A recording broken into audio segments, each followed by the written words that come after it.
క్రీస్తునందు నాకు అత్యంత ప్రియమైనటువంటి దేవుని జనాంగమైన మీ అందరికీ హుజురాబాద్లోని హోరేబు ప్రార్థనా మందిరం నుండి ఈ ఉదయకాలపు శుభములు వందనాలు తెలియజేస్తూ ఉన్నాను.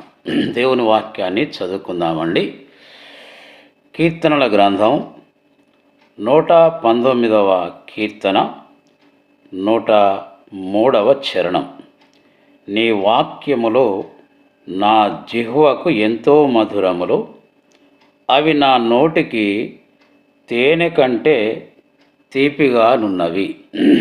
క్రీస్తునందు ప్రియ సహోదరి సహోదరులారా, గత కొన్ని దినములుగా మనం ఈ షార్ట్ వీడియోలో దేవుని వాక్యం యొక్క ప్రత్యేకత ఏమిటి అనే అంశం మీద మనము ఆయా లేఖన భాగాలను పరిశీలిస్తూ వస్తూ ఉన్నాం.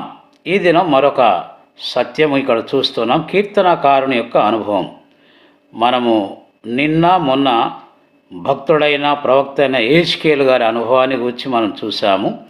ఈరోజు కీర్తనకారుని అనుభవం ఏమిటి అని మనం ఆలోచన చేస్తే ఆయన ఏమంటున్నాడు? నీ వాక్యములు నా జిహ్వకు అనగా నా నాలుకకు ఎంతో మధురములు. ఎంత మధురము అనేది క్రింద తెలియజేశాడు. ఏమంటున్నాడు ఆయన? అవి నా నోటికి, అంటే దేవుని వాక్యము తేనె కంటే తీపిగా ఉన్నవి అంటున్నాడు. ఎంత అద్భుతమైన అనుభవం అండి.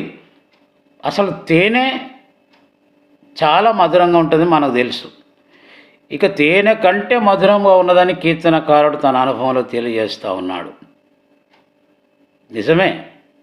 అందుకని ఆయన మొదటి కీర్తనలో ఏమన్నాడు? దుష్టుల ఆలోచన చొప్పున నడవక, పాపుల మార్గమును నిలవక, అపహాసకులు కూర్చుండు చోటను కూర్చుండక, యెహోవా ధర్మశాస్త్రమునందు ఆనందించు దివారాత్రము దానిని ధ్యానించువాడు ధన్యుడు అన్నాడు. అవునండి, ఈ అనుభవము ప్రపంచ ప్రతి క్రైస్తవుడు తెలుసుకోవాలనేది దేవుని చిత్తము, దేవుని ఉద్దేశమై ఉన్నది.